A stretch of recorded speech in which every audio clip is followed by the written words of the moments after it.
হর হর মহাদেব। সবাই কেমন আছো? আশা করি সবাই ভালো আছো। সবাইকে আমার চ্যানেলে অনেক অনেক স্বাগত। এবং মহাদেবের যারা ভক্ত আছে তাদের জন্য আজকে ভিডিওটি বানিয়েছি। শ্রাবণ মাসে পঞ্চমটা সোমবার পড়েছে, মানে 5টি সোমবার পড়েছে। তো 5টি সোমবারে বাবাকে কোন কোন শস্য অর্পণ করবেন সেগুলো আমি এখানে সাজিয়ে নিয়েছি। আমি যখন শেষের দিকে আমি বলে দেবো কোনটা কী শস্য। তো ভিডিওটি দেখার সবাইকে অনুরোধ রইল। আর যারা মহাদেবের ভক্ত আছো তারা, আমি জানি তারা ভিডিওটা স্কিপ করবে না, তারা সম্পূর্ণটাই দেখবে। তো চলো তোমাদের সঙ্গে ভিডিওটি স্টার্ট করা যাক। আর সাবস্ক্রাইব, লাইক, শেয়ার কেউ ভুলবেন না। তো হর হর মহাদেব। আমার মহাদেবকে একটু সবাই দর্শন করে নিও। যেহেতু এবছরে 5টি সোমবার পড়েছে শ্রাবণ মাসে, তো আমাদের প্রথম সোমবার পড়েছে 3রা শ্রাবণ। তো তোমাদের সঙ্গে শেয়ার করব আমি সমস্তটা কিছুই।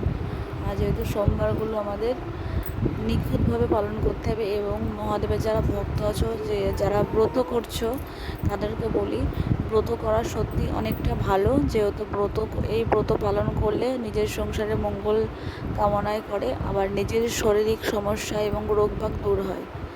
তো মহাদেবের যারা ভক্ত আছো তারা কিন্তু এই মাসটা নিরামিষ খেতে পারো, কারণ এই মাস নিরামিষ খেয়ে ভক্তি করে প্রতিটা সোমবার যদি বার করো, মানে ব্রত করো, তাহলে নিশ্চয়ই তোমাদের অনেক অনেক মঙ্গল হবে। আশা করি আমিও করি। তো 16টা সোমবার আমি করতে পারি না। তো যেহেতু প্রথম সোমবার পড়ছে 3রা শ্রাবণ, ইংরাজি 20 জুলাই, এবং দ্বিতীয় সোমবার পড়ছে 10ই শ্রাবণ, ইংরাজি 27শে জুলাই, এবং দ্বিতীয় সোমবার পড়ছে বাংলায় 17ই শ্রাবণ, ইংরাজি 3রা আগস্ট 2026। চতুর্থ সোমবার পড়ছে বাংলায় 24শে শ্রাবণ, ইংরাজি 10ই আগস্ট 2026, এবং পঞ্চম সোমবার পড়েছে 31শে শ্রাবণ, ইংরাজি 17ই আগস্ট। তো এই দিনকে আমাদের মা মনসারও পূজা আছে।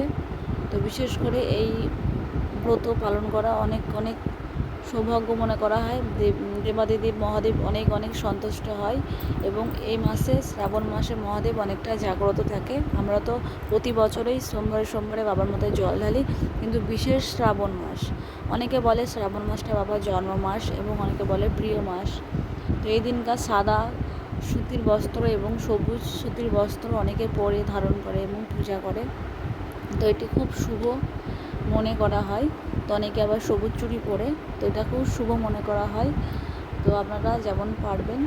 তো বাবা কিন্তু খুব অল্পতেই সন্তুষ্ট হয়, বিশেষ করে মনের ভক্তি থাকলে কিছুই লাগে। দেবাদিদেব মহাদেব অল্পতেই সন্তুষ্ট হয়। তিনি একটি বেলপাতা এবং একটি বাতাসা আর গঙ্গা জলেই সন্তুষ্ট হয়।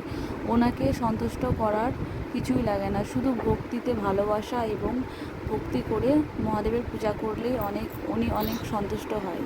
এবং প্রথম সোমবারে আমি বাবাকে অর্পণ করেছিলাম জপ, দ্বিতীয় সোমবারে সাদা তিল, এবং তৃতীয় সোমবারে অর্পণ করেছিলাম মুগের গোটা ডাল, মানে গোটা মুগ ডাল, যেটা মানে কলাইয়ের ডালের মতো অনেকটা দেখতে হয়, কিন্তু ওটা মুগ ডাল, গোটা মুগ ডাল।